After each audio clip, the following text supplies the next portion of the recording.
Donc, vous êtes les nièces ou les nièces de Déborah, d'accord, qui habitent au Plessis Trévis. Donc, elle était allée les chercher pour assister à son baptême. C'est ça. Ok, bon, on va prier.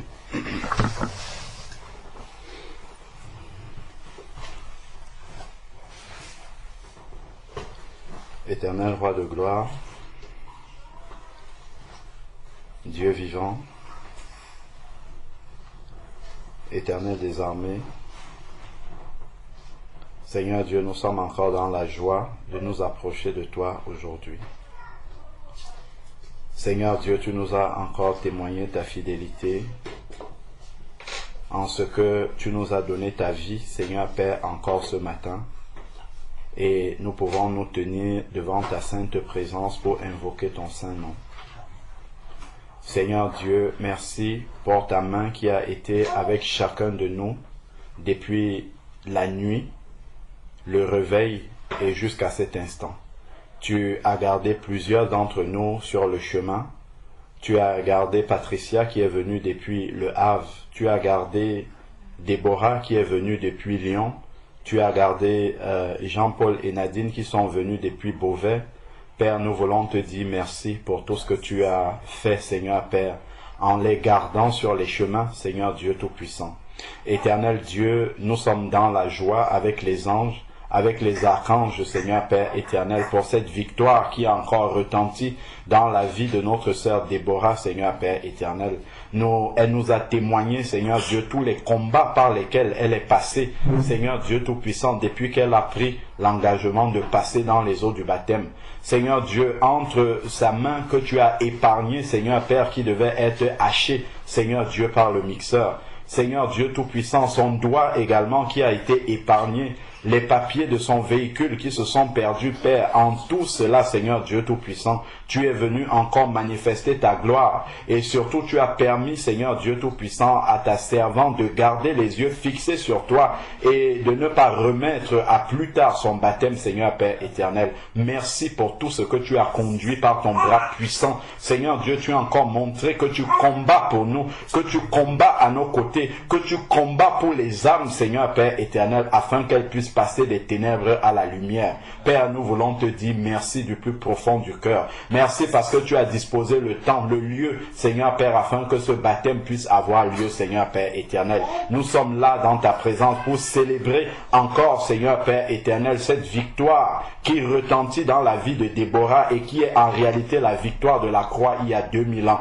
Père, nous te disons merci pour tout cela. Merci, Seigneur Dieu, pour tous ceux et celles que tu as réunis encore en ce lieu. Merci pour cette maison qui nous accueille, Seigneur Père éternel. Que ta paix puisse toujours y régner et que ton nom puisse toujours être invoqué dans cette maison, Seigneur Père. Une maison qui accueille est une maison bénie. Père, que ta bénédiction repose en ce lieu. Père éternel, ton église qui est accueillie dans cette maison, tu nous dis que même un seul verre d'eau froide donné au plus petit de tes enfants ne sera pas oublié. Seigneur Dieu, viens encore combler notre sœur qui nous accueille. Père, tu sais quels sont les désirs de son cœur qui sont en accord avec ta volonté. Viens, Seigneur Dieu Tout-Puissant, et accomplis cela pour ta seule gloire. Père, nous avons parlé tout à l'heure de son papa. Seigneur Dieu, tu sais quel est le désir de notre sœur de voir son papa aussi confesser ton saint nom, Seigneur Père éternel. Seigneur Dieu, nous te prions pour l'âme de ce papa, Seigneur Dieu. Tu nous dis dans ta parole que nul ne vient à toi si le Père ne l'attire.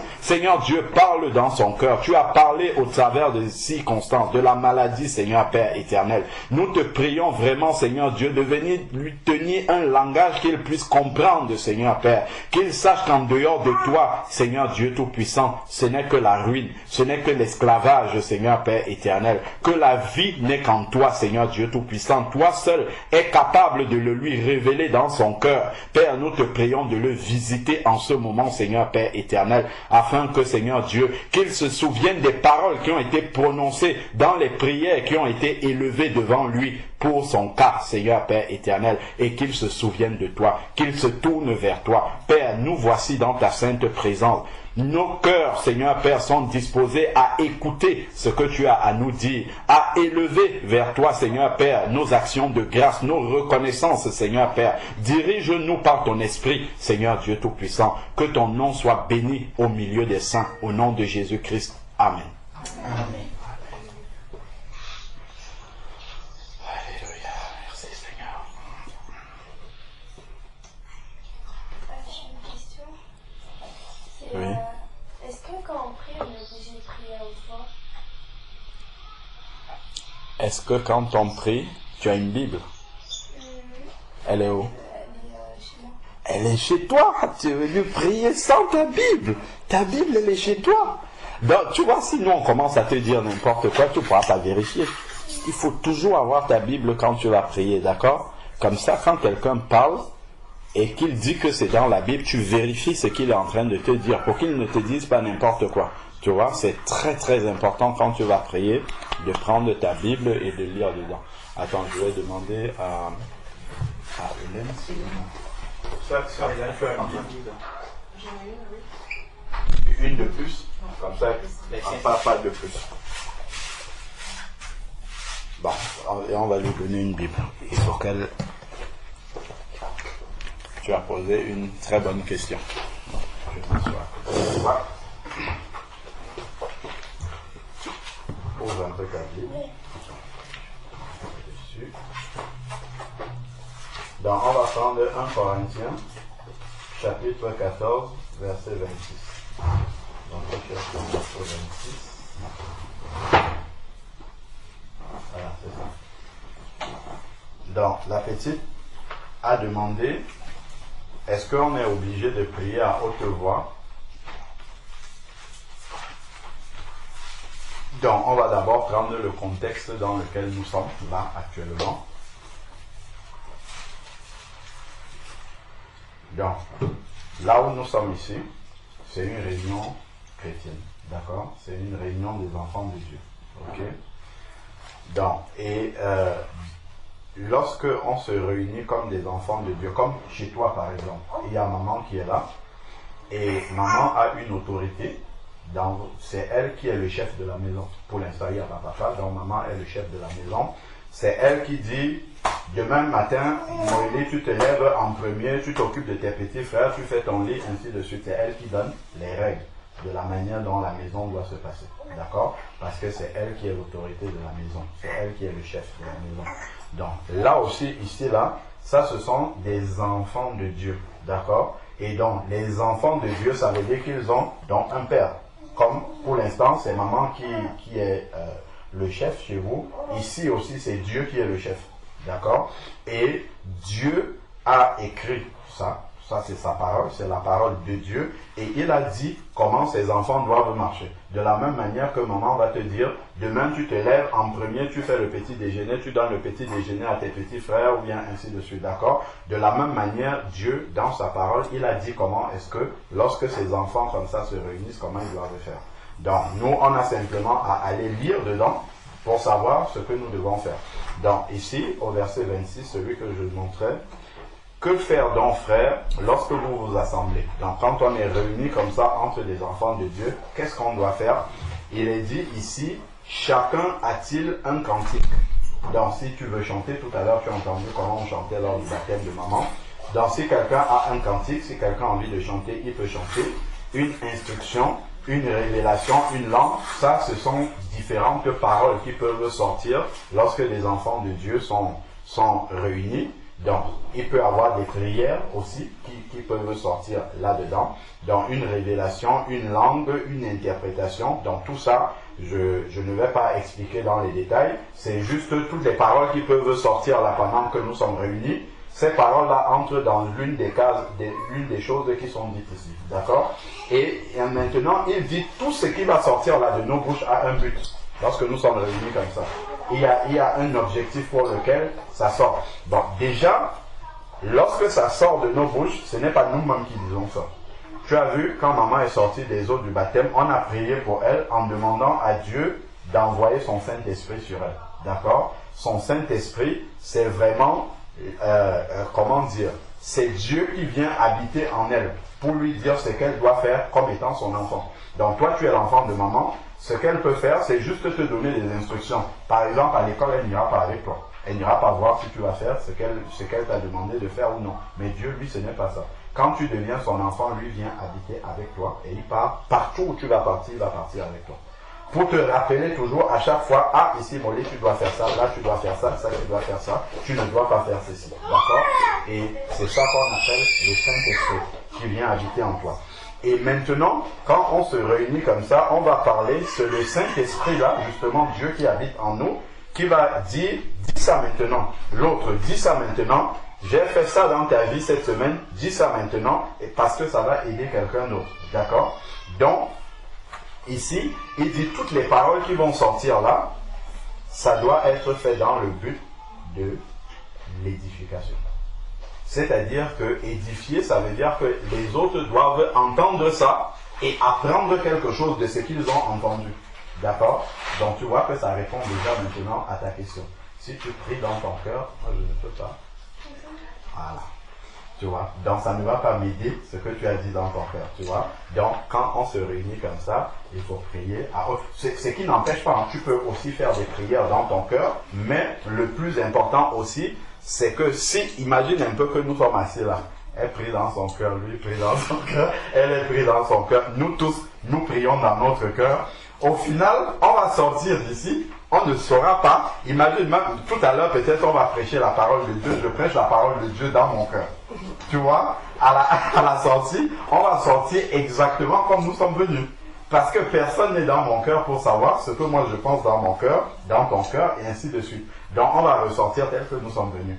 Tu vois, donc effectivement, quand on se réunit comme ça, il faut prier plus à haute voix, il faut parler à haute voix, parce que c'est fait justement pour aider ce que chacun va dire, doit aider les autres personnes. D'accord? Après maintenant, ce qui n'empêche pas que peut-être si tu es à l'école, par exemple, pendant un cours, tu peux voir quelque chose qui est en train de se passer et tu as envie de prier, tu peux prier à l'intérieur de ton cœur parce que Dieu lit aussi dans ton cœur. Donc ce n'est pas interdit, mais c'est vraiment, selon les circonstances, le plus possible pouvoir prier de manière audible, qu'on puisse entendre parce que ta prière aide aussi des personnes. Quand tu parles, ce que tu dis dans ta bouche, il y a des personnes qui vont l'entendre et ça va les aider. D'accord? C'est clair? Voilà. Amen. Vous avez dit que votre église est à Champigny, c'est ça? Comment ça s'appelle? Le PM. Le PM. EPM. D'accord, d'accord. Ok, et c'est situé où? À Champigny?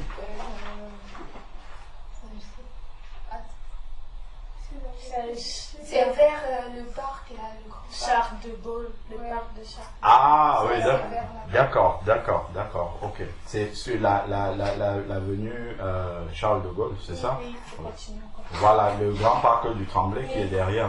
D'accord, ok. Et donc vous allez là-bas avec les parents, c'est ça? D'accord. Et vous êtes déjà baptisé? Non. Non. D'accord. Vous savez pourquoi vous allez au culte avec les parents? Ah, d'accord. Vous savez pourquoi vous allez là-bas? Ah, c'est bien ça. D'accord. Ok. Et vous priez souvent avec les parents à la maison? Ah, ça c'est bien. D'accord. Ok. C'est très bien. En fait, c'est des jumelles. Ah, ok. Gloire à Dieu. Ok, c'est des jumelles. Ah, c'est bien. C'est bien. Gloire à Dieu. Alors, qu'est-ce qui vous a marqué aujourd'hui, jusqu'à présent, là, de tout ce que vous avez vu? C'est quand elle est tombée dans l'eau. Ah, quand elle est tombée dans l'eau. D'accord. Quand elle est tombée dans l'eau, quand Tata est tombée dans l'eau, ça vous a marqué. D'accord. Elle vous a expliqué un peu ce qu'elle allait faire. Et vous avez déjà vu d'autres personnes tomber dans l'eau comme elle? Ah, c'était la première fois. D'accord. Mais là où vous allez au culte avec maman, les gens ne tombent pas dans l'eau comme ça? Si, ça y est, mais on n'était pas avec eux. Ah, vous venez d'arriver dans cette assemblée, c'est ça? Et depuis que vous êtes là, il n'y a pas eu de baptême? Si, mais on n'est pas allé. Les enfants ne viennent pas. Mais ils ne nous disent pas, c'est quand. Ah, ils ne font pas ça pendant le culte, c'est ça, ils font ça en dehors du culte et vous n'êtes pas là, d'accord. Ok, je comprends. D'accord. Ok.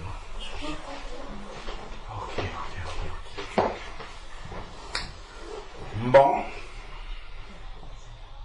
Vous avez dit que vous comprenez pourquoi vous allez à l'église avec maman, avec papa. Papa aussi va à l'église. Non, et si il va dans l'Afrique, en Côte d'Ivoire. Ah, votre papa est en Côte d'Ivoire, c'est ça? Ok, vous êtes avec maman seulement. Oui. D'accord, ok. Et donc vous avez compris que vous allez à l'église, papa. Oui, parce qu'on aime Dieu. Ah, parce que vous aimez Dieu. Pour écouter sa parole. D'accord. Donc, et quand vous écoutez sa parole, qu'est-ce que vous en faites? On essaie de l'appliquer. Ah, d'accord, vous essayez d'appliquer. Ça, c'est très bien. Ça, c'est très bien. Et vous lisez souvent la Bible? Oui. D'accord. Avec maman aussi? Non, tout seul. Toute seule, vous lisez, vous arrivez à comprendre? Oui, souvent. Souvent. D'accord. Et vous posez des questions aussi? Alors, on regarde sur Internet. Ouais. À vous regarder sur Internet les réponses aux questions que vous posez et vous arrivez à trouver des réponses. D'accord. Maman aussi, elle est là. Oui, souvent, j'ai aussi. Parce que des fois, les vendredis, on prie avec elle à la maison. D'accord. On lit la parole aussi avec elle. D'accord. Gloire à Dieu. Ah, c'est bien ça. Donc, vous n'êtes que deux à un moment ou bien vous avez des... Oui, que deux. Que deux. D'accord. C'est bien, vous suivez bien le chemin. Il faut continuer dans cette démarche-là, à chercher toujours, parce que vous aimez Dieu, à faire ce qu'il vous demande de faire. Parce que ce que Dieu vous demande de faire et nous demande de faire à nous tous, c'est parce qu'il nous aime. Et si quelqu'un vous aime, par exemple votre maman vous aime, est-ce que votre maman peut vous faire du mal? Non. Non. À plus forte raison Dieu. Vous voyez? Donc Dieu ne peut pas vous faire du mal, donc il ne peut pas vous demander de faire ce qui vous fera du mal. D'accord? Donc ce que Dieu vous demande de faire, c'est d'abord pour votre propre bien.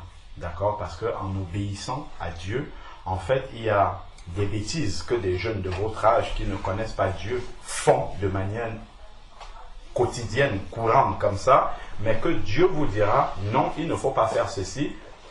Et s'il vous dit de faire ça, c'est parce que ça va entraîner des conséquences dans votre vie qui vous causeront du tort. D'accord? Donc c'est vraiment par amour comme ça que Dieu vous demande, fais ceci, ne fais pas cela, et ça vous permettra d'être beaucoup plus sage que les jeunes de votre âge.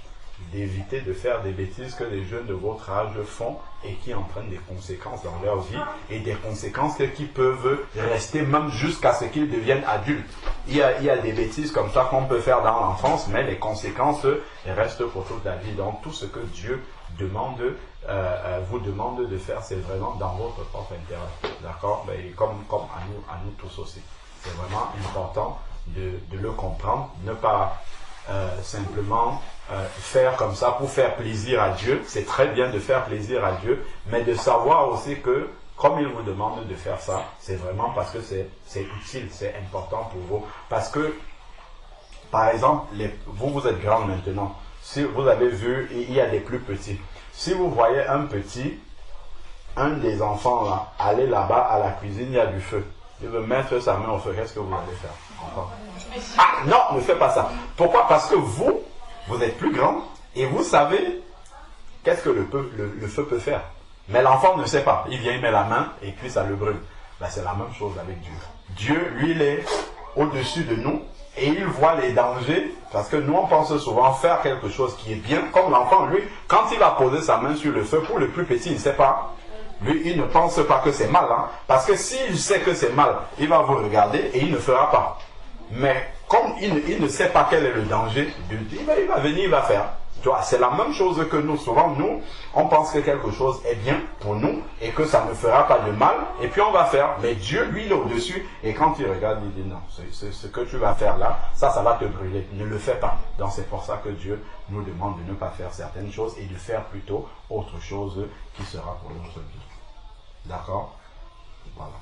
Donc je laisse d'autres bien-aimés exhorter les enfants si vous avez des choses à leur dire par rapport à ça, parce que c'est vraiment touchant de voir des jeunes comme ça qui se déplacent le matin comme ça, suivre Tata pour venir voir comment Tata va passer dans les eaux du baptême. Elles auraient pu dire non vraiment, Tata laisse-nous dormir, on a autre chose à faire aujourd'hui, vas-y et puis reviens nous trouver ici. Mais bon, elles ont vraiment tenu à accompagner Tata pour ce jour qui est le plus important de sa vie. C'est vraiment le jour le plus important de sa vie parce que s'engager avec Dieu, parce que des fois on va voir des personnes qui se marient qui disent ça c'est le jour le plus beau, le plus important de notre vie. Sauf que le mariage c'est très important aussi, mais si la mort arrive, une des deux personnes meurt, souvent les personnes restent veuves ou bien veufs. En fait le mariage s'arrête à un moment, mais avec Jésus-Christ ça ne s'arrête jamais. Donc, même s'il arrive que nous mourons, on continue à vivre avec lui dans le ciel. Tu vois, donc en fait cette relation que Tata a engagée avec Jésus-Christ aujourd'hui, sauf si c'est elle qui décide d'abandonner Jésus-Christ. Mais lui, il s'engage à être avec elle jusque dans le ciel. Donc c'est vraiment la décision la plus importante, l'engagement le plus important de sa vie, parce que ça ne va plus jamais s'arrêter. C'est la seule relation dans l'existence qui ne s'arrête jamais. Tu vois, donc c'est vraiment quelque chose de très, très, très, très important. Pour elle, aujourd'hui, pour chacun de nous, le jour où nous avons pris cet engagement, et nous le souhaitons pour vous aussi, lorsque ça va arriver. N'est-ce pas? Amen. Amen. Je vais les exhorter, mais je vais d'abord chanter. Amen. Puissant guerrier, fort dans les combats, Jésus-Christ est son nom. Jésus-Christ est son nom. Jésus-Christ est son nom. Jésus-Christ est son nom. Jésus-Christ est son nom. Dieu puissant est son nom. Dieu puissant est son nom. Dieu puissant est son nom. Dieu puissant est son nom. Libérateur son nom. Libérateur son nom. Libérateur son nom. Libérateur son nom. Nous disons puissant guerrier. Puissant guerrier. Fort dans les combats. Jésus-Christ est son nom. Nous disons puissant guerrier. Puissant guerrier. Fort dans les combats. Jésus-Christ est son nom. Roi des rois est son nom. Roi des rois est son nom. Oh oui, roi des rois est son nom. Roi des rois est son nom. Prince de paix est son nom. Prince de paix est son nom. Oui, prince de paix est son nom. Prince de paix est son nom. Oh oui, victorieux est son nom. Victorieux est son nom. Oh oui, victorieux est son nom. Victorieux est son nom. Oh, nous disons puissant guerrier. Puissant guerrier. Fort dans les combats. Jésus-Christ est son nom. Oh oui, nous disons puissant guerrier. Puissant guerrier. Fort dans les combats. Jésus de Dieu son nom. Oui, agneau de Dieu son nom. Agneau de Dieu son nom. Oh oui, agneau de Dieu son nom. Agneau de Dieu son nom. Messager est son nom. Messager est son nom. Oh oui, messager est son nom. Messager est son nom. Et oui, Emmanuel est son nom. Emmanuel est son nom. Oh oui,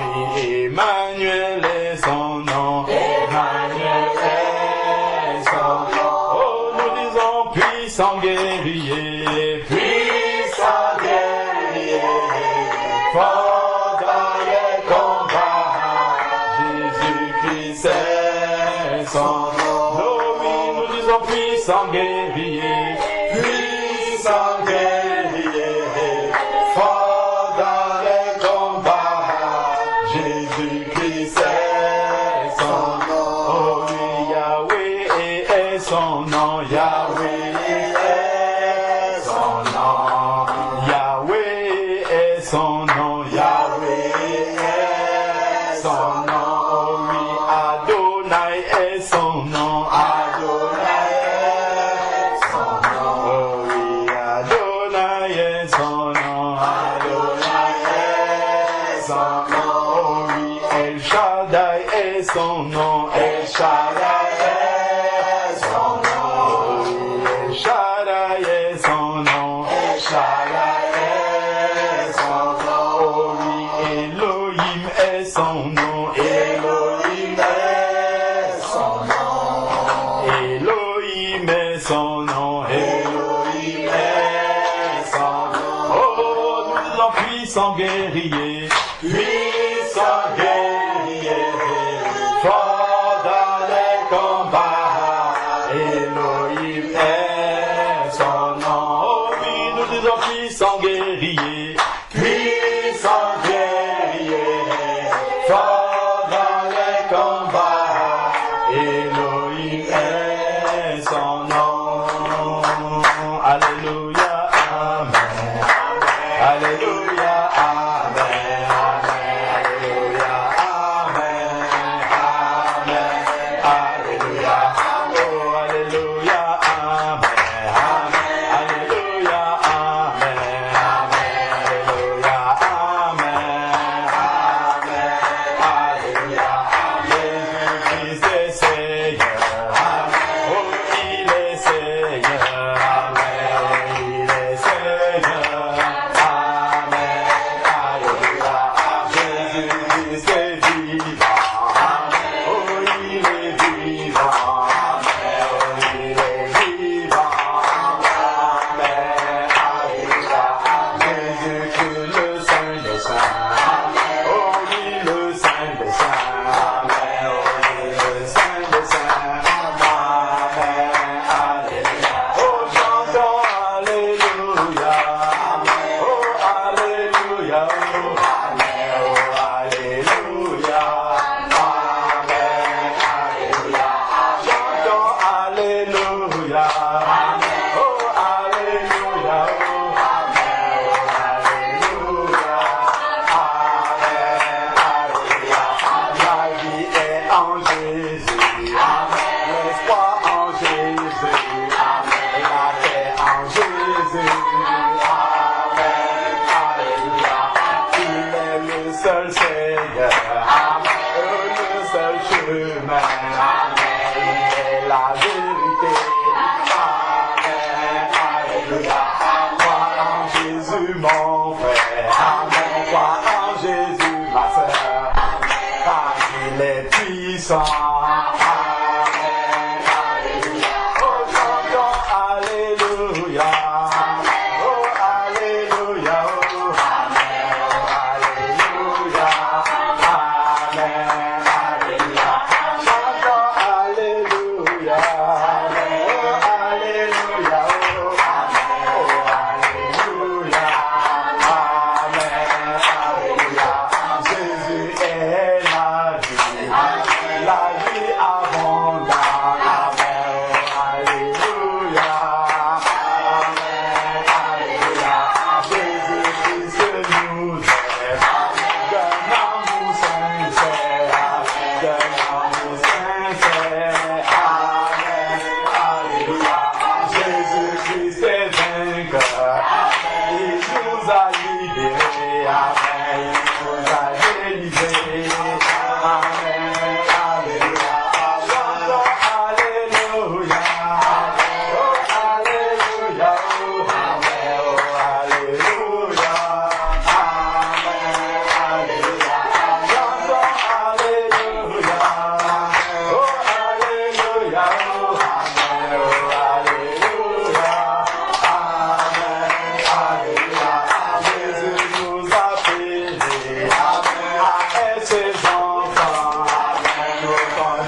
Seigneur notre Dieu, nous voulons te glorifier, nous voulons t'exalter pour ce grand jour. Amen. Ce merveilleux jour, Papa. Gloire à toi, tu Seigneur. nous as fait la grâce afin que chacun d'entre nous puisse voir ce jour. Amen. Seigneur, nos cœurs sont dans la joie. Alléluia. Mais nos cœurs sont dans la joie encore plus parce Amen. qu'aujourd'hui, tu as écrit le nom de notre sœur Déborah Amen.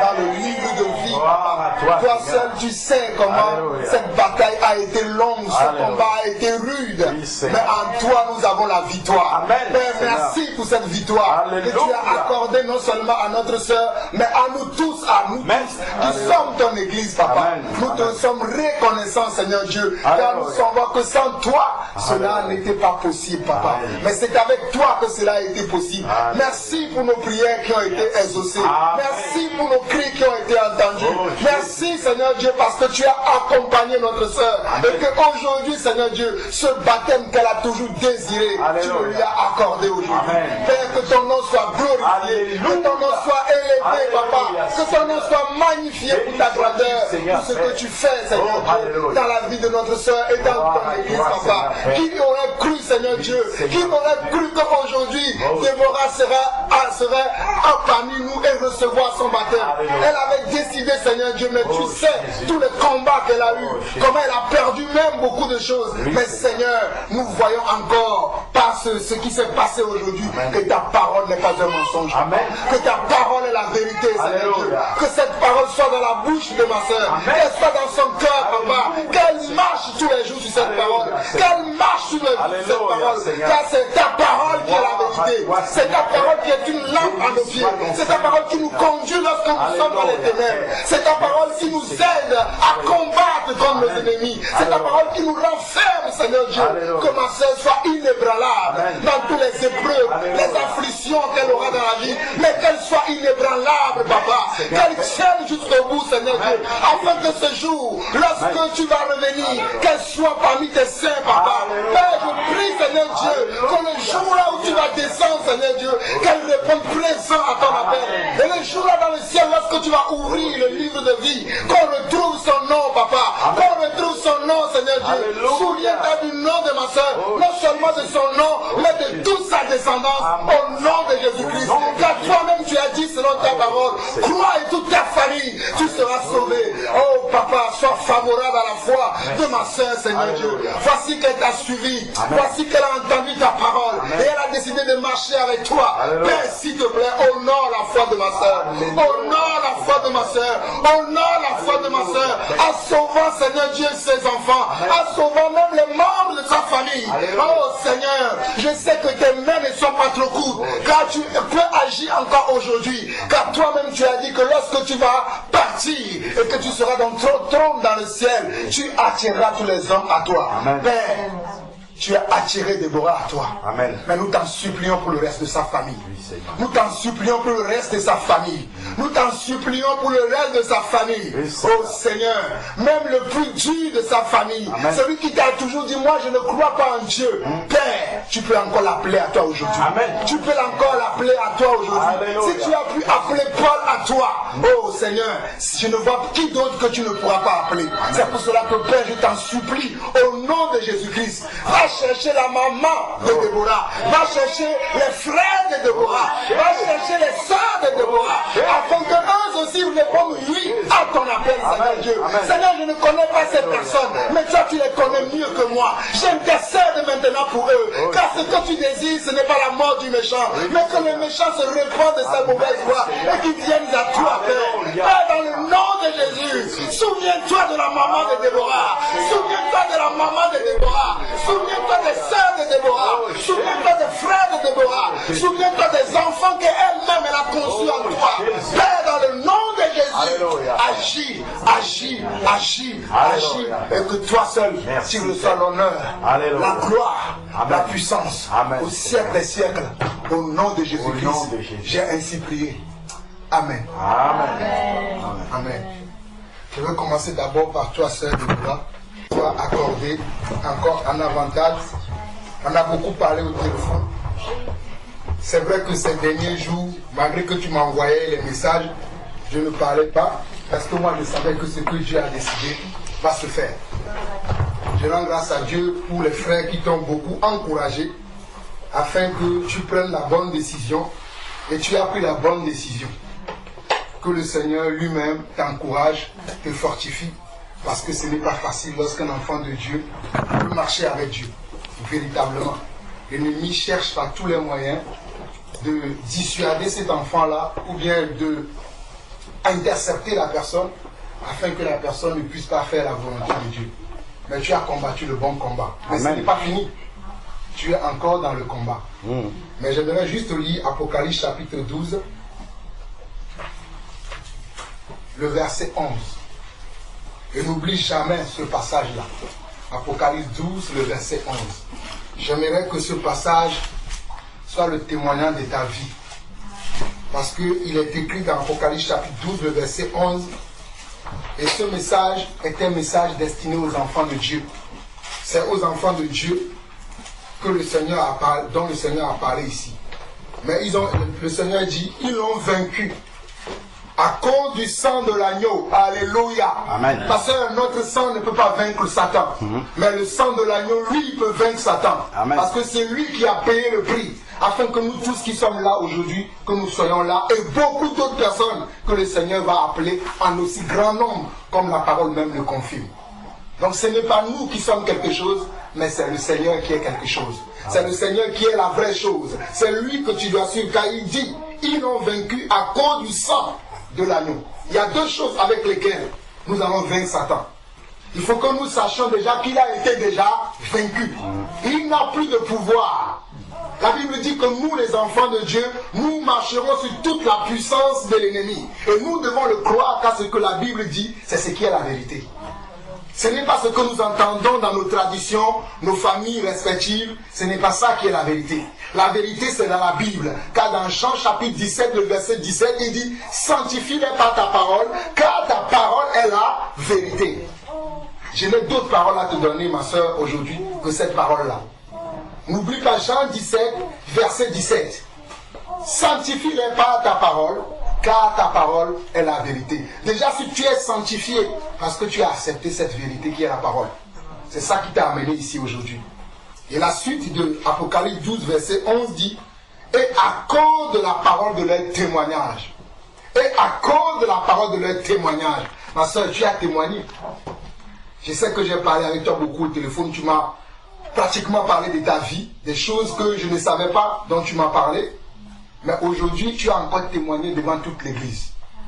Et c'est ça qui te sauve, et c'est ça qui fait que l'ennemi ne pourra plus te toucher, parce que tu témoignes. Donc tu l'as vaincu. Mais comme le diable ne s'avoue jamais vaincu, il va essayer de prendre d'autres chemins pour essayer de t'amadouer, de t'attirer encore à lui. Mais ma soeur, souviens-toi, s'il vient, dis-lui, toi tu es déjà vaincu. Vas-y, va faire ton travail ailleurs. Mais ce n'est plus chez moi, ni dans ma famille, que tu vas faire ce travail. J'ai reçu du Seigneur que tu es la porte de ta famille. Amen. Tu es la porte de ta famille. Donc comme c'est toi qui es la porte de ta famille, sache comment tu vas marcher afin d'amener tous tes frères au Seigneur. Amen. Tu es la porte de ta famille, je te le dis encore. Tu es la porte de ta famille. Donc sache comment tu vas marcher afin que tes frères, tes soeurs, ta mère, parce que je sais que tu m'as parlé aussi de ta mère, afin que toutes ces personnes viennent à Christ. Dieu t'a appelé premièrement, mais tu es la porte de ta famille. Tous les liens qui sont dans vos familles, dans ta vie, c'est déjà brisé. Mais pour ceux-là, ce n'est pas encore brisé. Donc tu as un rôle maintenant d'intercession pour ta famille, afin que toutes ces personnes-là soient au même niveau que tu es et que vous progressez ensemble. Que le Seigneur te bénisse. Le dernier message que je vais te donner, c'est Apocalypse chapitre 22. Non, plutôt Apocalypse chapitre 1, le verset 3. Et après, je vais aller dans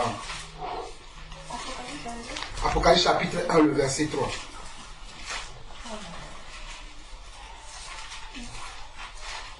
Afin que cette parole-là soit dans ta bouche tous les jours.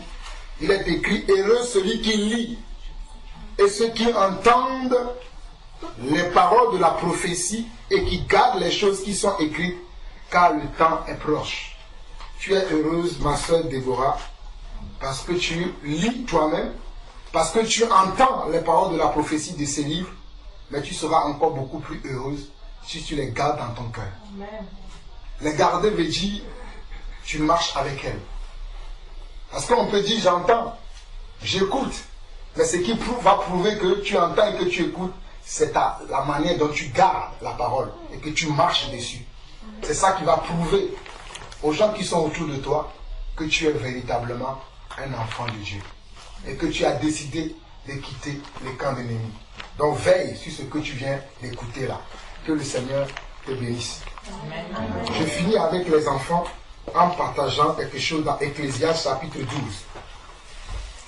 Ecclésiaste chapitre 12.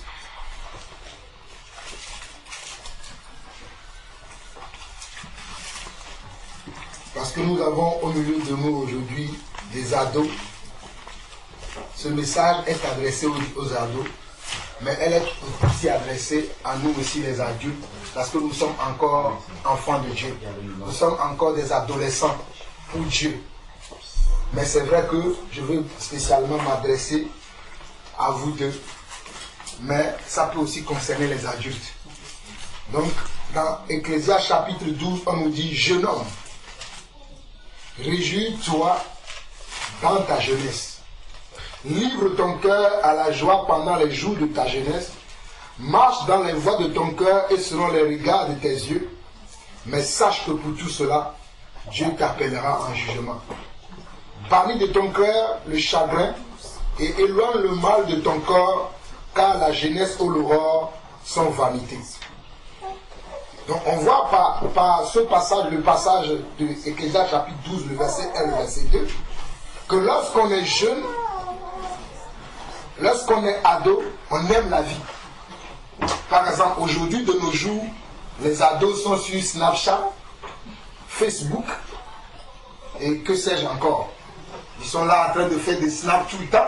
Je vois les ados dans le train, des fois dans la rue, même dans ma famille, j'ai des nièces qui font tout ça. Ils sont là tout le temps en train de... Je ne sais pas comment ils disent ça. Ils tutent, voilà. Ils sont tous tweeters. Ils tutent même. C'est ce qui est écrit ici. Il dit, livre ton cœur à la joie. Quand vous faites ça, vous êtes dans la joie.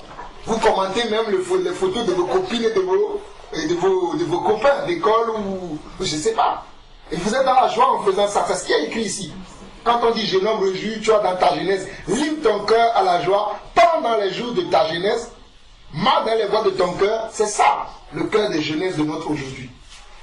Et chuter, snapper, je ne sais pas comment on dit, hein. Vous savez, moi je ne connais pas vraiment ces choses. Quand vous les faites, vous êtes dans la joie. Parce que c'est ce qui est écrit. Et c'est comme ça que vous enlevez au fait le chagrin de votre cœur, la solitude de votre cœur. Et je ne sais pas, oui, je pense que pour vous, vous pensez qu'en faisant toutes ces choses-là, c'est ainsi que vous essayez de noyer un peu la solitude de votre jeunesse. Mais il y a le verset 3 qui dit quelque chose qui est important. Il dit, mais souviens-toi de ton Créateur pendant les jours de ta jeunesse, avant que les jours mauvais arrivent et que les années s'approchent, où tu diras, je n'y prends point de plaisir. En réalité, snapper, quelqu'un me dira c'est bien. Tweeter, quelqu'un me dira c'est bien. Mais le Seigneur me dit que, attention, souviens-toi pendant que tu vas snapper ou tweeter, souviens-toi aussi de ton Créateur. Pour savoir qu'est-ce que toi tu vas snapper ou tweeter, quel commentaire tu vas faire sur les photos de tes copines et de tes copains, et comment est-ce que toi-même tu vas vivre pendant nos jours aujourd'hui où la jeunesse est tellement dans des choses ignobles que ma bouche ne peut même pas proclamer. Quand je vois les jeunes d'aujourd'hui, nous quand nous étions jeunes, souvent quand j'étais jeune, j'entendais mon père dire des choses comme ça. Je ne pensais pas que moi aussi je pouvais parler comme mon père aujourd'hui. Parce que les années et les générations ne se ressemblent pas. Moi, lorsque j'avais votre âge, Twitter, Facebook, tout ça, WhatsApp, toutes ces choses-là n'existaient pas. Même le téléphone portable n'existait pas. Mais aujourd'hui, vous avez le téléphone portable, vous avez des tablettes, vous avez Internet, vous avez YouTube, et vous pouvez regarder tout ce que vous voulez. Mais je vous dis de faire attention. Parce que tout ce qui brille n'est pas de l'or. Mais pour trouver de l'or, quand on le trouve au fond de la terre. Pour qu'il soit ce beau bijou que nous voyons, les bijoutiers, le poli ou le diamant. Le diamant, quand on le trouve dans la terre, cette pierre précieuse, elle n'est pas toujours belle comme elle est quand on le voit à la fin. Il faut le travailler. On le travaille, on le polit pour qu'elle soit ce qu'on voit après, où les gens ont des bagues en diamant, des bijoux en diamant. Vous ne savez pas le travail que le bijoutier a fait sur ces pierres précieuses avant qu'elles ne deviennent ce que nous avons tous. Donc vous là, votre vie là, vous devez la polir. Mais vous devez la polir avec quoi? Avec souviens-toi du verset 3. Souviens-toi de ton Créateur pendant les jours de ta jeunesse. La jeunesse aujourd'hui ne veut pas se souvenir de Dieu. Ils pensent qu'ils sont leur propre Dieu. Certains même n'écoutent même pas leurs parents. Alors que la Bible dit que les enfants doivent obéir à leurs parents. Parce que les enfants, nous qui avons des enfants, ou bien vous, les enfants qui avez des parents, sachez que vos parents représentent Dieu. Et que vous leur devez soumission, respect, obéissance. Mais de nos jours, il y a même des copines qui vous disent, moi je parle comme ça à ma mère. Pourquoi toi tu fais tout ça? Parle-lui comme ça. Ne soyez pas comme vos copines. Je vous ai entendu tout à l'heure, vous avez dit que vous allez à l'église parce que vous voulez écouter la parole de Dieu et marcher comme ce que vous écoutez. J'espère que vous avez dit la vérité. Que vous n'avez pas dit ça juste pour nous flatter, mais que c'est la vérité vraiment que vous dites. Parce que Dieu est au milieu de nous, il a entendu. Si vous avez menti, Dieu vous dira ce jour-là que vous ne vous êtes pas souvenu de lui pendant les jours de votre jeunesse. Mais que vous avez agi comme la génération dans laquelle nous sommes aujourd'hui. Mais moi, j'aimerais vraiment vous exhorter de fuir Snapchat, de fuir Twitter, Facebook et toutes ces choses-là. Mais que de continuer à méditer la Bible. Comme vous-même, vous avez dit que vous lisez la Bible, passez votre temps à lire la Bible. Passez votre temps à lire ce livre-là. Parce que moi, ce livre-là a fait de moi l'homme que je suis. Ce livre a fait de moi l'homme que je suis. Et ce n'est même pas encore fini. Parce que je suis toujours un apprenti de la Bible. J'aime beaucoup lire la Bible. Parce que ma sagesse, mon intelligence, je l'ai appris dans ce livre. Et je vous encourage à continuer à lire ce livre-là. Et que tout ce que vous allez lire dans ce livre, si Dieu vous met à cœur de le pratiquer, ne tardez pas à le mettre en pratique.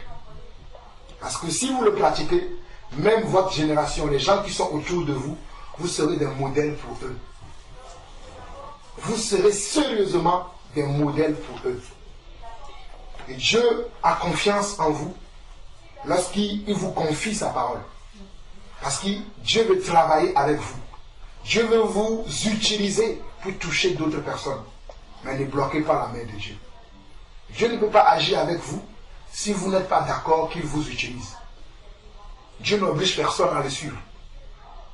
Si Dieu vient chez toi aujourd'hui, il dit, ah, je viens chez vous. Si vous ne lui ouvrez pas la porte, il ne va pas rentrer chez vous. Mais si vous lui ouvrez la porte, vous lui servez de l'eau, il va s'asseoir et il va vous dire ce qu'il a à cœur de vous dire. Donc ouvrez grandement vos cœurs pour le Seigneur.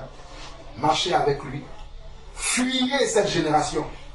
Fuyez ce que vous voyez dans vos écoles respectives, chez vos amis, même chez certains de votre famille, parce que même dans la famille, tout le monde ne connaît pas Dieu.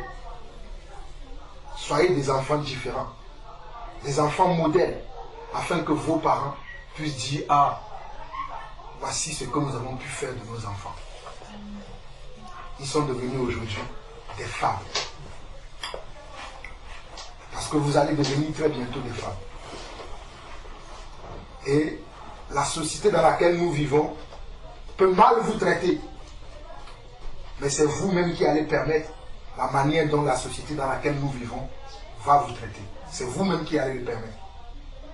Mais si vous laissez la société dans laquelle nous vivons vous dire comment vous devez vivre, c'est votre choix. Mais je veux que vous vous souveniez de ce verset. Je vais le finir. Il dit, mais souviens-toi de ton Créateur pendant les jours de ta jeunesse, avant que les jours mauvais arrivent et que les années s'approchent où tu diras, je n'y prends point de plaisir. Avant que s'obscurcisse le soleil et la lumière, la lune et les étoiles, et que les nuages reviennent après la pluie.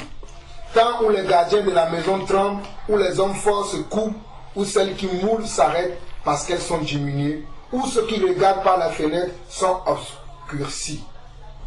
Je ne vais pas continuer très loin, mais je vais m'arrêter là. Et je vais aller au verset 14. Il dit, du reste, mon fils. Moi je vais dire, du reste, mes filles. Tire instruction de ces choses, on ne finirait pas si l'on voulait faire un grand nombre de livres et beaucoup d'études est une fatigue pour le corps. Je vais m'arrêter là. Je vais simplement vous dire que tout ce que je viens de vous dire, que cela vous donne une leçon. Tout ce qu'on voit dans la nature, ça peut nous donner des leçons. Les arbres, les voitures, les maisons, les habits, les téléphones. Aujourd'hui, il y en a plein de téléphones, ça sort tous les jours. Là, je ne sais pas parce que moi, je n'ai pas iPhone. J'ai un jeu de téléphone chinois. Pour vous, les jeunes, c'est iPhone qui est la bonne téléphone aujourd'hui. Donc, je ne sais pas sur quelle version ils sont aujourd'hui. Mais toutes ces choses-là, ne consacrez pas votre vie à dire à vous-même que bon, c'est que dans ça que vous allez trouver votre plaisir. Mais trouvez votre plaisir dans ce livre. Si vous trouvez votre plaisir dans ce livre, vous aurez une vie heureuse, vous aurez un foyer heureux, vous aurez des enfants heureux et vous aurez un mari heureux. Que le Seigneur vous bénisse. Amen. Amen. Amen. J'ai juste une petite chose à ajouter pour la semaine. C'est une chose que j'ai reçue lorsqu'on louait le Seigneur. C'est une porte s'est ouverte sur ta vie et personne ne peut la refermer. Intercède étendu à Gérard. Amen. Amen. Amen. Donc, je vais poursuivre et par rapport à ce qui a été dit, je vais continuer avec les enfants et puis revenir sur Déborah. Je vais aller dans le sens inverse. Dans le verset, ouvrez toujours la Bible là. Là où on était, toujours sur le même verset dans Ecclésiaste. Il y a quelque chose qui a attiré mon attention dans ce verset-là.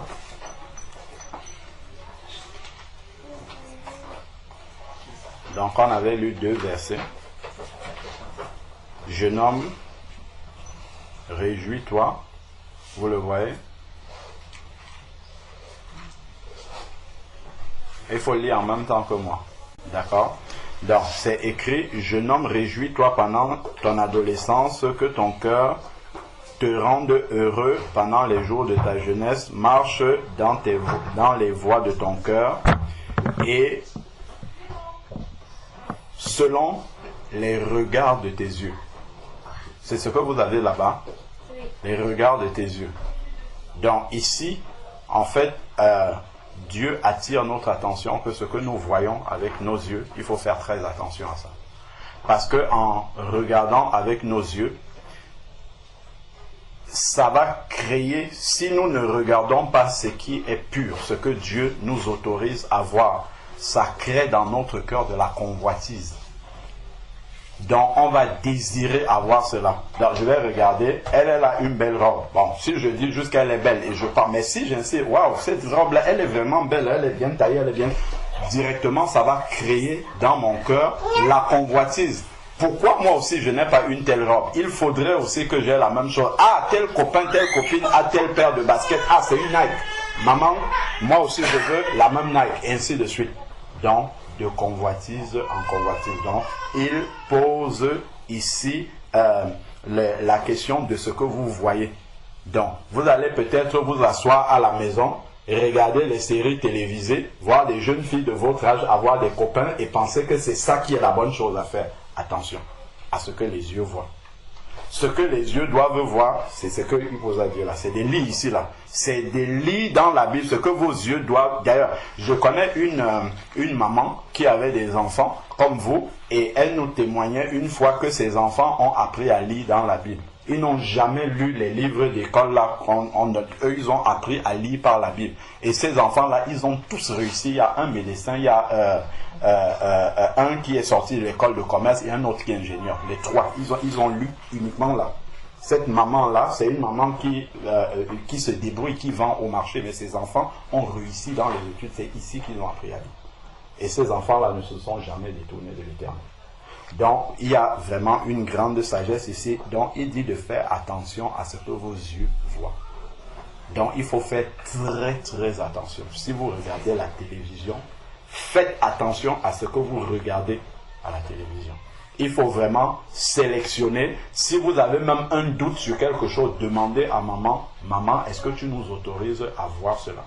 Parce que dans les messages qui passent là à la télévision, que nos yeux voient, il y a tous, la Bible nous dit que le monde dans lequel nous vivons est dominé par le diable. Donc le diable contrôle toutes ces choses-là et essaye d'envoyer, comment dire, comme Dieu donne de bonnes instructions là, comme je vous disais tout à l'heure, pour éviter que nous fassions des erreurs dans notre vie, parce que il nous aime pour notre bien. Par contre, notre ennemi, la Bible dit l'ennemi de nos âmes, c'est le diable. Et donc le diable, lui, va aussi nous donner des instructions, mais lui, c'est pour nous perdre, parce qu'il ne nous aime pas. Il va nous donner aussi ses instructions, sauf que lui ne donne pas les instructions ici dedans. Il va nous donner les instructions par la télé. Il va nous donner les instructions par des copains et des copines qui ne connaissent pas Dieu, dont eux, ils lisent pas la Bible. Il va nous donner des instructions, parfois même par des publicités que vous allez voir dehors, parce que le monde est dominé par le diable. Donc si vos yeux voient ça, et que derrière, vous n'avez pas lu ce que Dieu lui l'a dit pour savoir que ça, c'est le diable qui est en train de parler. C'est un peu comme bon, ici, en France, il n'y a pas beaucoup ça, la monnaie, les faux billets de monnaie.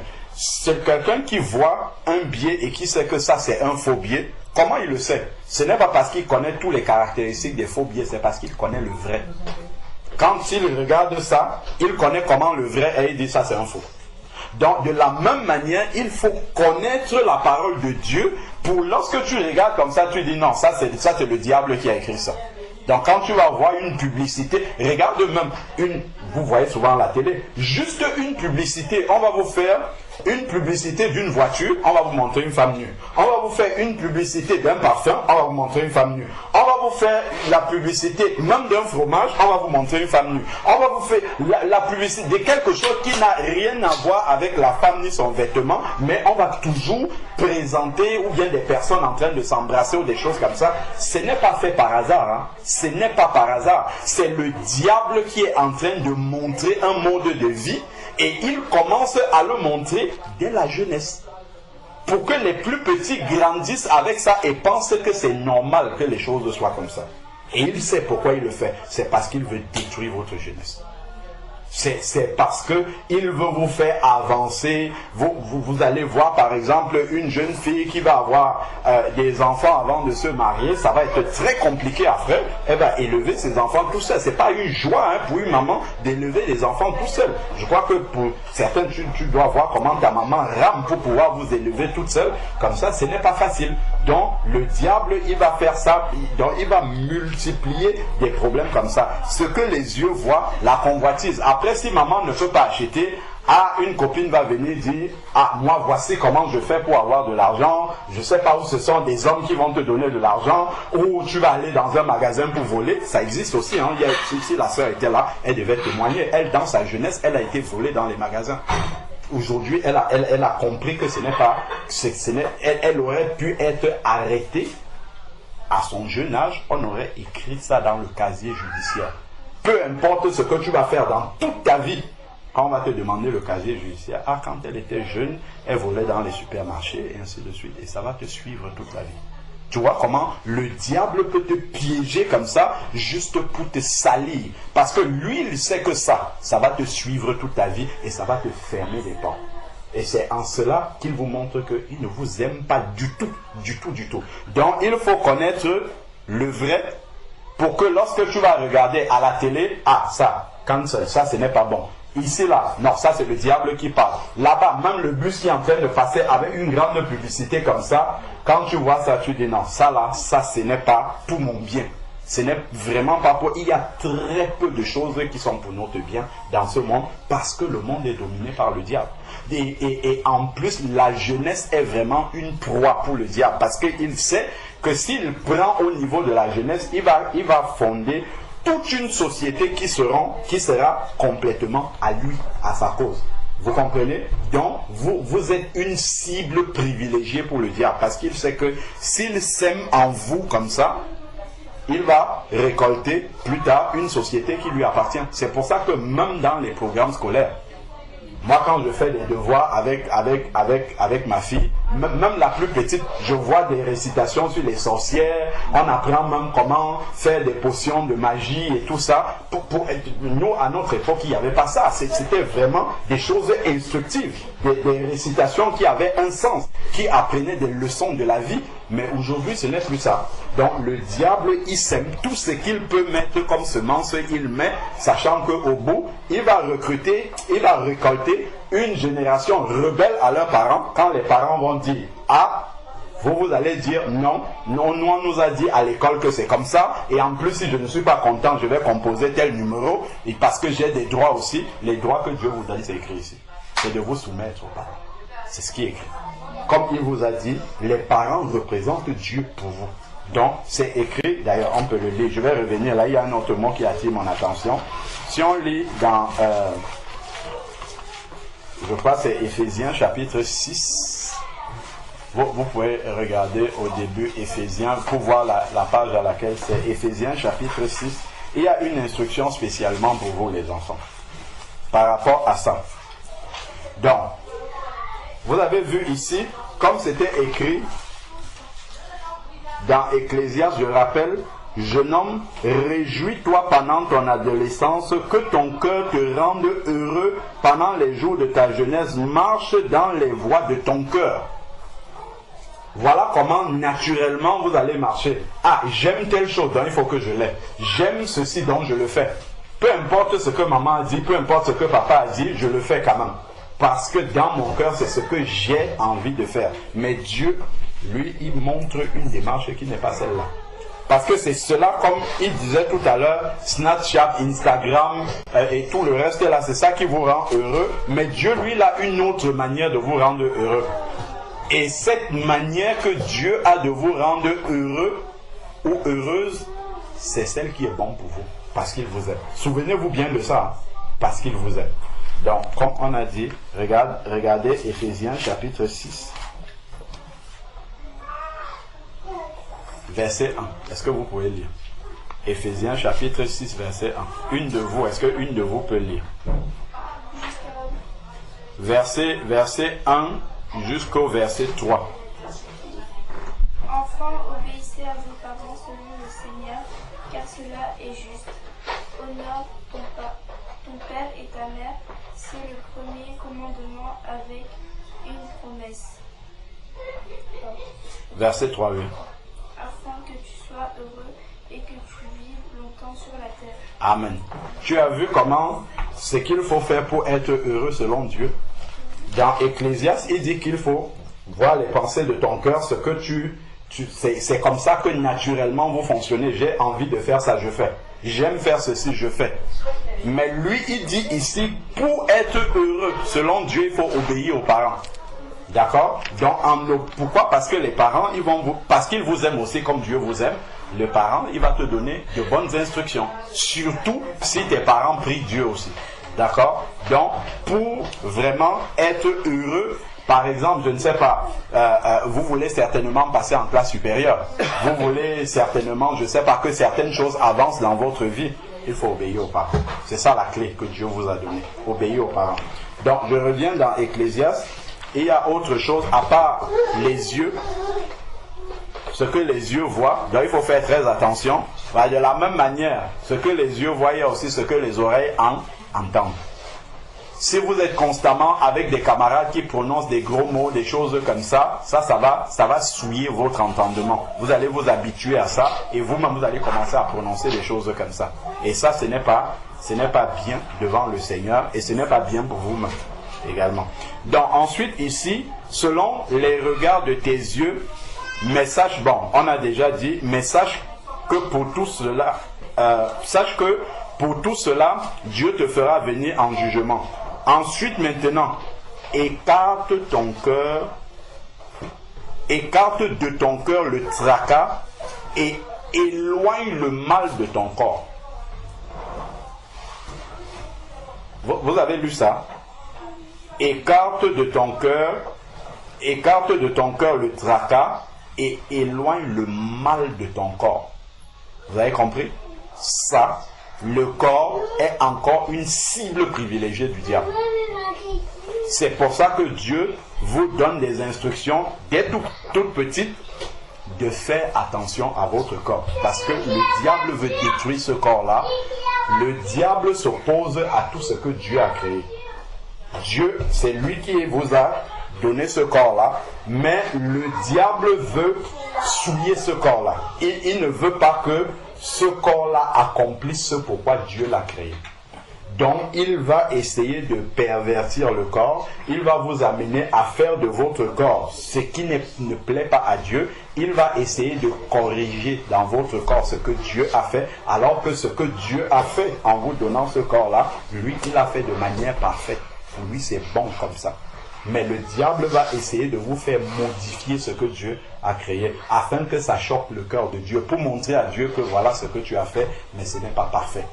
Moi, je vais corriger ça, je vais leur montrer autre chose. Et c'est comme ça que le diable essaye de s'opposer à Dieu. Donc, il faut faire très attention à votre corps. Et Dieu a donné des instructions par rapport au corps. Comment est-ce qu'il faut garder ce corps-là? Parce que pour Dieu, lorsque maman est passée dans les eaux du baptême, on a prié pour qu'elle reçoive le Saint-Esprit, comme j'expliquais tout à l'heure. C'est Dieu qui vient habiter en elle. Dieu habite dans son corps. Donc son corps est devenu le temple du Saint-Esprit, l'habitation de Dieu. Et Dieu ne peut pas habiter là où c'est sale, là où c'est pas correct. On est d'accord, Dieu ne peut pas habiter parce qu'il est saint, il est parfait. Donc le diable va venir pour essayer de corrompre cela. Donc Dieu a créé le corps pour que ce corps, c'est la Bible dit que nous devons utiliser le corps pour rendre un culte à Dieu. C'est-à-dire que lorsque nous sommes en train de chanter, là par exemple, ça fait plaisir à Dieu, mais quand Dieu regarde notre corps aussi, ça doit lui faire plaisir. C'est écrit dans Romains chapitre 12, verset 1, que nous devons utiliser ce corps-là pour rendre un culte à Dieu. Donc Dieu doit trouver son plaisir en regardant notre corps. Encore plus lorsque je suis une femme. Je dois faire attention. Dieu a créé ce corps-là. Je ne dois pas montrer toutes les parties de mon corps à tout le monde. Ça encore, ce sont des choses que les gens qui sont dehors, le diable, il fait ça. Parce que quand quelqu'un va regarder ces parties-là, les yeux, on a vu, les yeux vont produire en lui des mauvaises pensées, même si vous êtes jeune comme ça. Est-ce que vous comprenez ça? Donc même un adulte, quand il va voir vos parties comme ça exposées, ça produit des mauvaises... Le diable utilise ça. L'adulte qui regarde vos parties, le diable alimente les pensées mauvaises en eux et va pousser maintenant des actions. Et vous allez entendre que, voilà, on a violé telle jeune fille, les jeunes garçons de telle école, on entend ça beaucoup. Voilà, on séquestré une jeune fille pour la violer, telle jeune fille a eu des attouchements. Moi, j'ai déjà été, quand j'étais dans l'ancienne assemblée où j'étais, il y a une petite fille un peu plus grande que vous, qui est venue me témoigner que dans son école, elle subissait des attouchements tout le temps. Et effectivement, c'était une jeune fille qui était provocante par son apparence. Déjà, elle avait une poitrine un peu importante qu'elle, voilà, elle laissait ses parties un peu n'importe comment. Et dans son école, elle subissait des attouchements tout le temps. Et malheureusement, en fait, elle a gardé la bouche fermée. Parce qu'elle avait peur des représailles dans son école. Elle avait peur que les jeunes garçons de son école puissent lui faire des représailles si elle allait se plaindre. Elle a souffert de ça pendant des années et des années. Elle n'en avait jamais parlé. C'est un jour comme ça, en prêchant la parole de Dieu, j'ai dû sortir quelque chose et elle m'a appelé après pour me dire, je n'en ai jamais parlé, même pas à ma maman. J'ai subi des attouchements comme ça dans mon école. Donc il faut faire très attention. Le corps, il faut le couvrir. C'est très important, les jeunes. Il faut faire très attention à ça. Parce que le diable l'utilise, même si tu dis, ah, pour moi ça va, mais le diable utilise d'autres personnes pour venir vous faire du mal à partir de là. Parce que vous avez laissé une porte ouverte. Donc la Bible dit que vous devez vous habiller décemment. Donc il faut couvrir les parties, il ne faut pas faire comme ceux qui sont qui ne connaissent pas Dieu. Le diable, effectivement, leur donne, lui, ses consignes, qui sont exactement le contraire de la Bible. Parce qu'il sait qu'au travers des consignes-là, quand ils vont obéir à ces consignes-là, ce sont des, ce sont des catastrophes qu'ils vont avoir par la suite. Ils vont avoir des conséquences qui ne sont pas pour leur bien. Donc il faut faire vraiment attention à ça. Moi je vous conseille de couvrir. Il faut éviter de faire comme ceux que vous voyez dans le monde de la secte, parce qu'ils n'ont pas compris. D'accord? Vous avez compris? C'est important vraiment pour vous. Ok, donc il parle du corps. Donc ça, bon, Déborah n'est pas là, la suite c'était pour elle.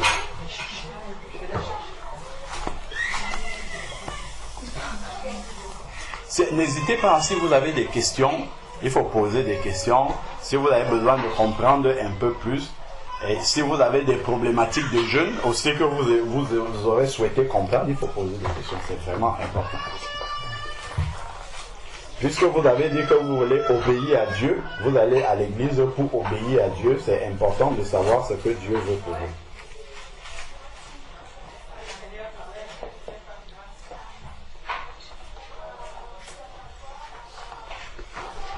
Alors, donc pour Déborah, tout à l'heure, le frère n'était pas présent au baptême, mais il a dit quelque chose comme s'il était là-bas. Voilà. Parce que au moment où le frère Franck devait prier pour elle, il lui a posé la question de savoir qu'est-ce qu'elle désire le plus dans son cœur, à ce moment-ci où elle vient de passer dans les eaux du baptême par rapport à Dieu, par rapport à sa marche. Qu'est-ce qu'elle veut demander à Dieu? Et la sœur avait dit, c'est aimer Dieu, hein, c'est ça, hein, aimer Dieu toute sa vie. Voilà, c'est ça que la sœur avait dit. Et donc ici, dans la parole, une des paroles que le frère a reçues pour toi, dans Apocalypse chapitre 1, verset 3, il est dit, heureux celui qui lit. Et le frère a insisté, ceux qui gardent. Voilà. Ça c'est très important. Heureux celui qui lit et ceux qui gardent, qui écoute d'abord, c'est écouter les paroles de la prophétie. C'est une chose déjà de rechercher à écouter, à persévérer dans les enseignements en les écoutant, mais et qui les garde. Garde ce qui y est écrit, car le temps est proche. Donc les garder, c'est quoi? Donc on peut écouter, mais ça entre par une oreille, ça sort par l'autre immédiatement, donc on ne garde même pas. 2. On peut garder maintenant, on s'en souvient, mais une fois qu'on s'en souvient, il y a encore quelque chose à faire. C'est de prendre une décision. Voilà. Parce que je peux savoir ce que Dieu dit, mais je dis, bon, moi je vais aller à gauche, alors que Dieu demande d'aller à droite, en espérant peut-être que Dieu va me pardonner et que tout va bien se passer. Tu vois? Donc, c'est vraiment prendre la décision d'obéir au Seigneur. Et pour ça, on peut lire 1 Jean. Justement, il a dit, heureux ceux qui gardent dans cette parole, donc qui la gardent pour la mettre en pratique. Donc, comme tu as dit tout à l'heure que le souhait de ton cœur, c'était vraiment, c'est d'aimer Dieu. Dieu nous explique comment l'aimer ici. 1 Jean, c'est juste à côté d'Apocalypse 2, verset 5.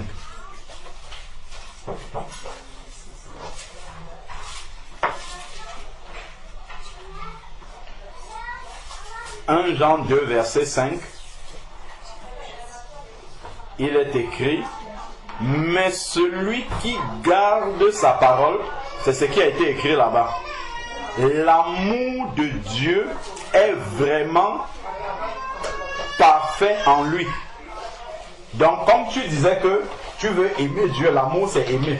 Tu veux aimer Dieu, donc, en fait, ce que tu dois faire pour aimer Dieu, tel que tu le désires de ton cœur, c'est de garder sa parole. C'est ce qui est écrit ici.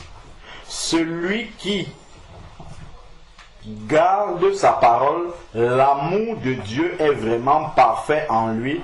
À ceci, nous reconnaissons que nous sommes en lui. Donc c'est vraiment de garder sa parole. Et on peut lire encore dans Jean 14, il y a une série de versets qui disent la même chose. C'est important. La confession que tu as faite, que tu veux aimer Dieu, maintenant il faut savoir comment est-ce que on aime Dieu, afin d'avoir cette assurance-là que tu es vraiment entré dans ton appel. Parce que quand on voit par exemple plusieurs personnes qui ont été appelées par Dieu, Donc, le frère, il enseigne souvent sur l'appel. Il y a 2 types d'appels. Le premier appel, c'est celui où Dieu, c'est celui sur lequel je veux m'arrêter. C'est quand Dieu nous appelle à sortir du monde et à devenir son enfant. Donc, quand Dieu nous appelle, quand on prend par exemple le cas d'Abraham, dans Genèse chapitre 12, Dieu lui a parlé et lui a dit, pars de ce pays-ci, quitte ta famille, quitte tout, et puis va dans un pays où je te montrerai. Ça, c'est vraiment l'appel à quitter le monde, à sortir de nos racines familiales et tout le reste, ce qui est de la chair. Voilà, c'est de sortir de ce qui était de la chair pour aller maintenant, parce qu'il a entendu la voix de Dieu, pour aller donc vers ce que l'Esprit va te montrer. Ça, c'est la nouvelle naissance en fait. Donc, il est parti de son pays pour aller ailleurs. Donc, maintenant, dans cet appel-là, il y a une alliance avec Dieu qui se tisse. Donc, toi aussi, en t'engageant dans les eaux du baptême, la parole que tu as confessée, que le frère, quand le frère t'a demandé qu'est-ce que tu désires le plus, c'est une alliance entre Dieu et toi. Tu vois? Donc, toi, tu as fait cette confession-là, et Dieu maintenant te révèle comment entrer dans cette alliance-là. C'est ce qu'on est en train de voir. Donc, il faut toujours que tu te souviennes de cette parole initiale-là, cette alliance que tu as fait à Dieu. Dieu, moi, je veux t'aimer toute ma vie. Et Dieu, maintenant, va t'enseigner comment l'aimer toute ta vie, effectivement. Donc, c'est vraiment important d'avoir cette alliance-là avec le Seigneur. Parce que dans ta marche avec lui, il y aura des difficultés, il y aura des combats, il y aura des moments où même peut-être que tu vas même penser à abandonner la main du Seigneur tellement le combat sera rude. Mais c'est le souvenir de cette alliance initiale-là.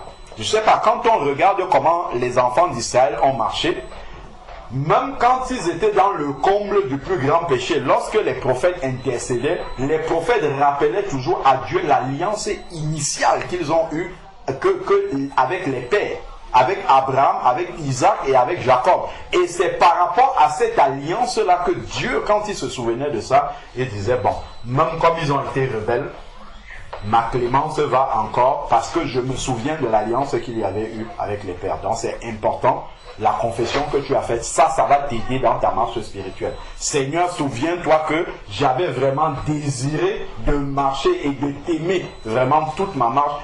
Si aujourd'hui je suis tombé, vraiment, je veux seulement attraper ta main pour ressortir. Tel que Pierre, lorsqu'il marchait sur les eaux, quand il est tombé, il a dit, Seigneur, sauve-moi. Et Jésus n'a pas dit, oh Pierre, tu n'as pas cru en moi, moi je m'en vais. Le Seigneur a pris la main et puis il a sauvé Pierre. Donc, il faut se souvenir de cette confession-là que tu as faite et Dieu, maintenant, te montre ce qu'il y a à faire. C'est même quel verset que j'ai annoncé? C'est Jean 14, merci beaucoup. Jean 14, voilà. Jean chapitre 14. Donc là, tu pourras vraiment méditer sur ce chapitre-là pour apprendre à connaître Dieu, donc notamment à partir du verset 15. Tu pourras bien méditer à partir du verset 15, même jusqu'au verset 30. Ça te permettra toujours de te rappeler comment aimer Dieu. Donc, si vous m'aimez, vous gardez mes commandements. Voilà, aimer Dieu.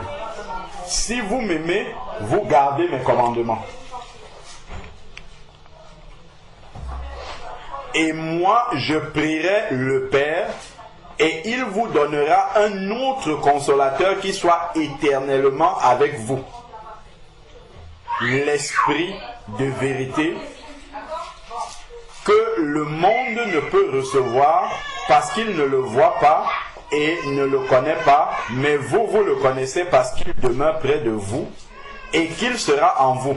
Donc ici, en fait, lorsque tu gardes les commandements de Dieu, c'est écrit ici, moi je prierai le Père et il vous donnera un autre consolateur. Donc Dieu t'a donné le consolateur, l'Esprit de vérité, mais pour que tu puisses développer davantage ta communion avec l'Esprit, c'est-à-dire bien l'entendre, il faut l'obéissance. Parce que l'Esprit de Dieu, dans Jean 16, verset 8, a été donné pour convaincre de péché, de justice et de jugement. Donc il te montre le chemin, mais il faut obéir. Parce que si tu n'obéis pas à la voix de l'Esprit de Dieu, qu'est-ce que l'Esprit de Dieu fait? Il va s'attrister. L'Esprit de Dieu va s'attrister et il ne pourra plus agir dans ta vie comme le Seigneur veut qu'il agisse. Donc ici, il nous est bien dit, en fait, qu'il faut garder les commandements pour que l'Esprit de Dieu puisse agir vraiment, véritablement en toi. Ensuite, il dit, bon, je vais sauter les versets, je vais juste m'attarder sur ce qui est de l'amour. Verset 21, il répète encore la même chose. Celui qui a mes commandements et qui les garde. Donc on voit toujours que Dieu distingue le fait de connaître et de pratiquer. C'est une chose de connaître, mais encore faudrait-il pratiquer. Je crois que Jésus le dit dans le chapitre d'avant.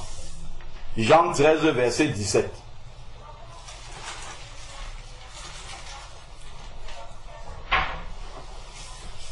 Après avoir enseigné les apôtres, au verset 16, il dit, Jean 13, 16, en vérité, je vous le dis, le serviteur n'est pas plus grand que son maître, ni l'apôtre plus grand que celui qui l'a envoyé. Ensuite, il dit, si vous savez cela, vous êtes heureux. C'est très bien. Le fait de connaître la parole de Dieu peut nous rendre heureux, mais c'est juste une satisfaction du cœur parce qu'on connaît. Et ça, malheureusement, souvent, on se limite à cette joie-là, de connaître la parole de Dieu. Ah, j'ai eu telle révélation, j'ai eu cette don. C'est bien, ça donne la joie, mais qu'est-ce que Jésus rajoute après ça? Il dit, pourvu que vous le mettiez en pratique. Donc, ce qui rend vraiment la vraie joie de Dieu, c'est de connaître et de pratiquer. Donc, et ça révèle qu'on aime vraiment Dieu. Et cet amour de Dieu va se révéler particulièrement dans les moments où Dieu nous demande de faire quelque chose qui nous dérange. Quelque chose qui touche notre chair. Quelque chose qui vient pour tuer notre chair. C'est là vraiment que nous allons révéler notre amour pour Dieu. Si nous allons reculer devant la croix, là, vraiment, nous allons révéler que nous n'aimons pas encore Dieu suffisamment. Nous voyons par exemple le cas de Jésus-Christ dans Matthieu 26, quand il devait aller à la croix, à Gethsémani.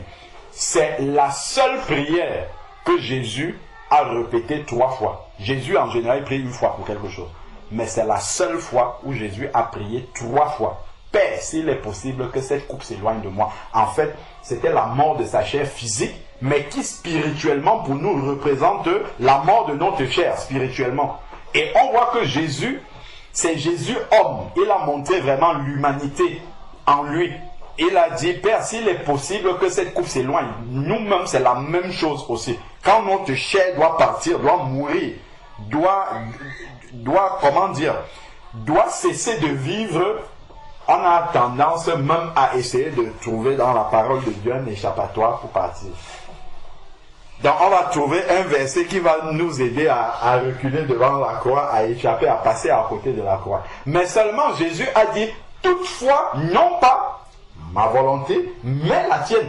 Si je ne voulais écouter que ma chair, mon corps là, pour moi, Seigneur, si cette coupe là peut s'éloigner, mais de l'autre côté, son amour pour le Père, c'est là vraiment que l'amour vient se révéler. Son amour pour le Père a été au-dessus de ce que sa volonté voulait, sa volonté humaine voulait.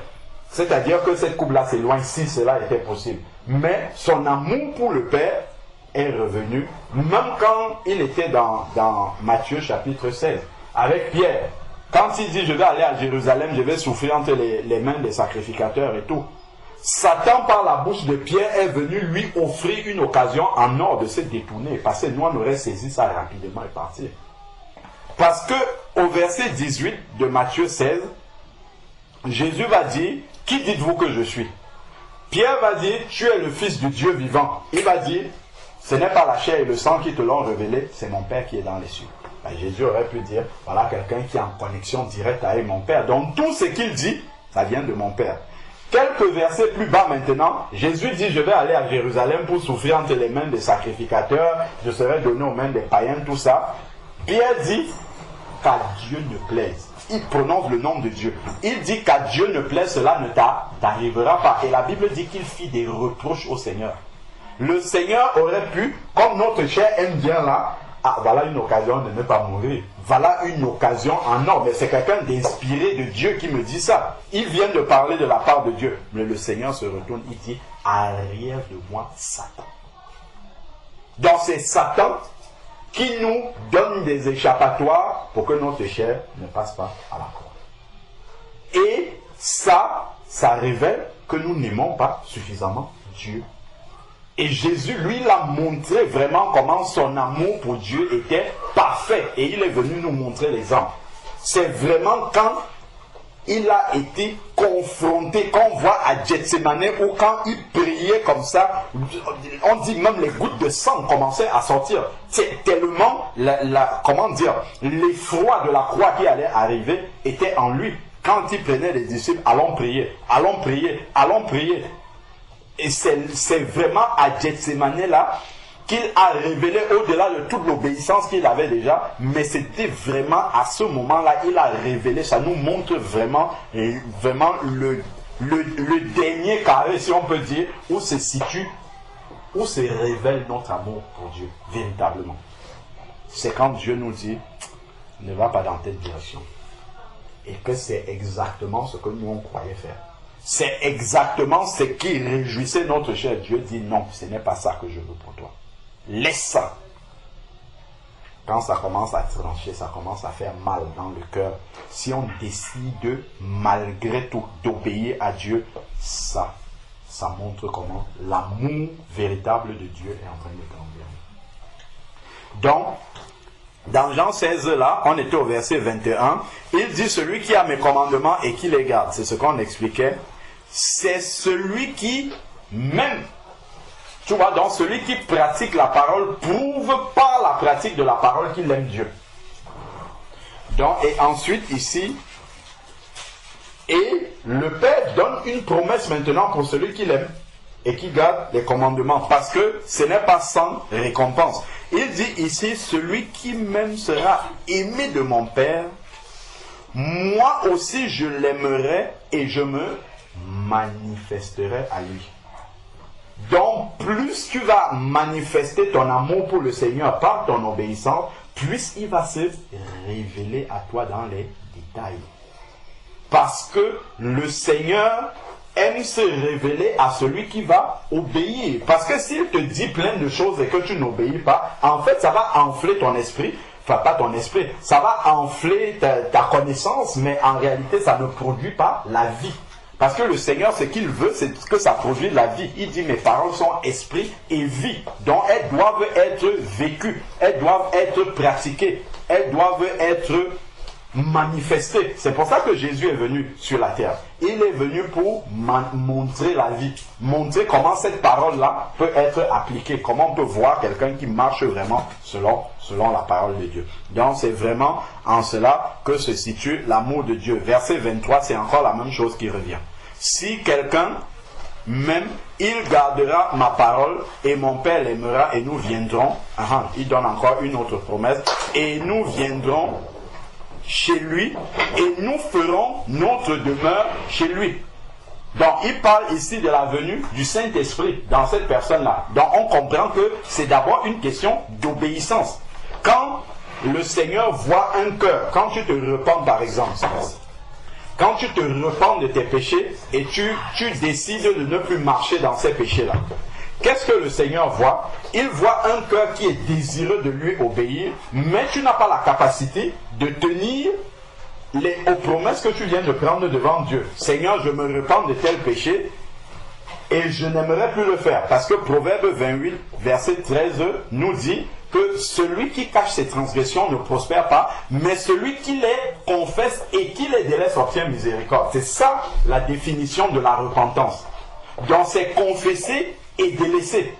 Donc tu as confessé, c'est bien, tu as reconnu devant Dieu, c'est mauvais, Seigneur, je ne veux. Et tu as dit, Seigneur, je ne veux plus le faire. Mais sauf que tu n'as pas la capacité de ne plus le faire.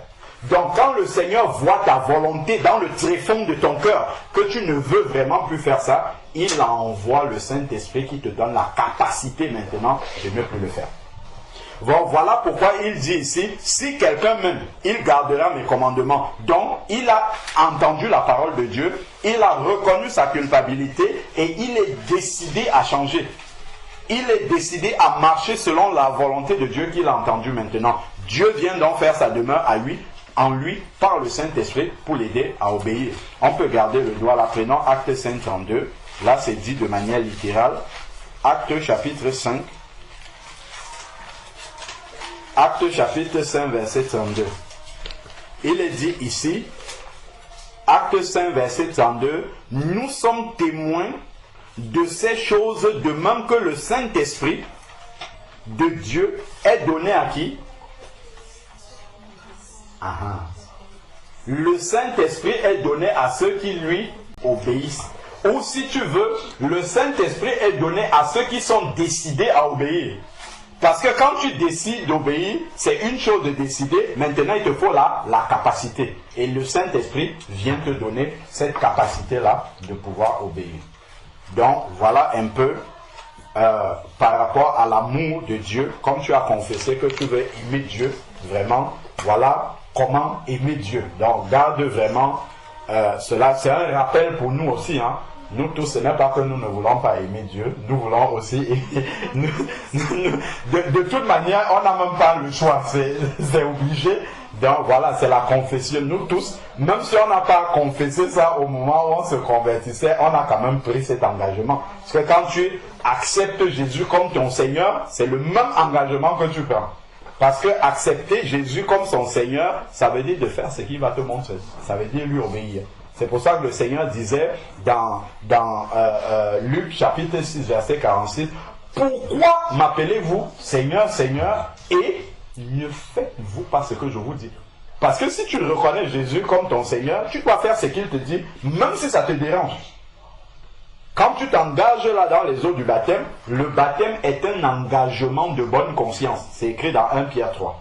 Engagement de bonne conscience, ça veut dire, je signe le contrat avec Dieu, que tout ce qu'il va me demander de faire, je ne discute pas, je le fais. C'est ça le baptême en fait. C'est pour ça que le baptême est obligatoire.